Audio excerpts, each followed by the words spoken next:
My name's Robert, and for the last 6 months, I've been working nights out on a place folks around here call the Grade.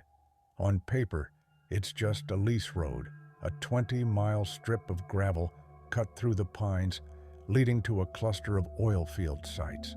Crude haulers, water trucks, sand loads. Daytime traffic is steady, but at night, it dies. Truckers will run 40 minutes out of their way just to avoid the Grade after dark. When I asked why, one old driver just said, "Because the road don't belong to us then." I laughed at the time. I don't laugh now. The shack sits right where the Grade splits. It's a plywood box with thin windows and a bare bulb overhead. 5 miles off the highway, swallowed by forest, so thick it blocks out the stars. The first week, I noticed the walls were scarred, long, deep gouges that someone had painted over. When I asked the day guy about it, he muttered, "Wind damage," and walked off. I should have quit then. 3 nights ago, I saw something move by the tree line. Thought it was a deer. Later, while pouring coffee, I heard a faint tap, tap, tap at the glass. I shined my flashlight. Nothing, but the feeling stuck with me, that something had noticed me. Tonight started quiet. A few trucks early, then nothing. Past midnight, the forest froze. No crickets, no owls, no wind. Then I heard it. Footsteps on gravel. Slow, deliberate. I stood, squinting through the window, but the reflection of the shack light turned the glass into a mirror. All I saw was myself. Then came the scrape of claws against the siding, long and sharp. The shack shuddered under a heavy thump, rattling the lamp above me. I swept the flashlight outside. The beam cut only a few yards into the black.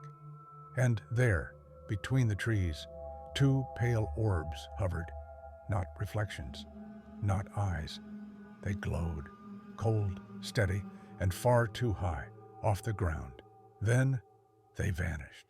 I remembered what a trucker once told me when I asked about the crosses that dotted the shoulder of the Grade. "Ain't accidents," he'd said. "Trucks vanish. People, too. When they find anything, it ain't enough to bury."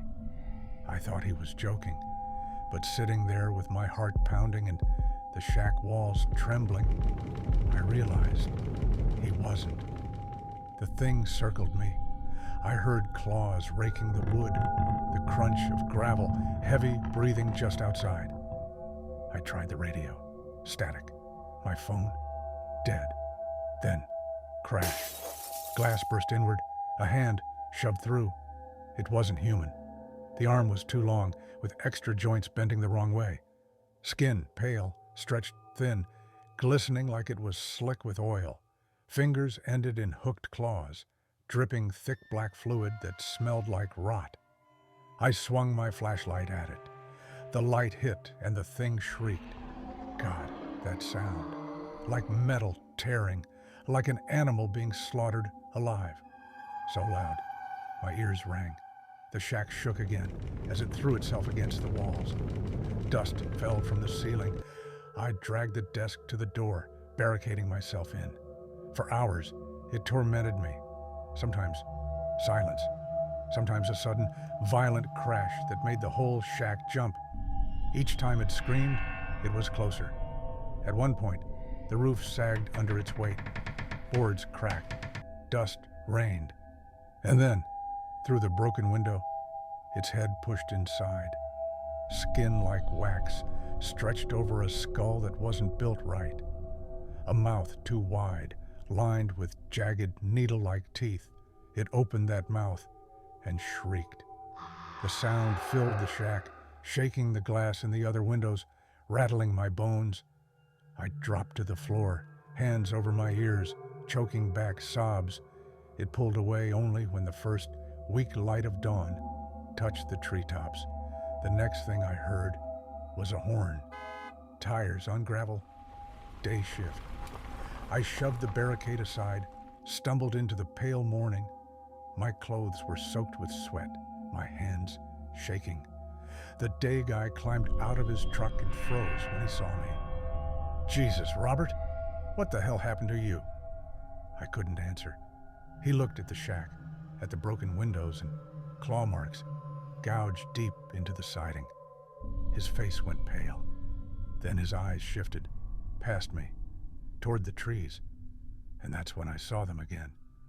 Two pale lights, glowing faint in the shadows, watching, still waiting for nightfall.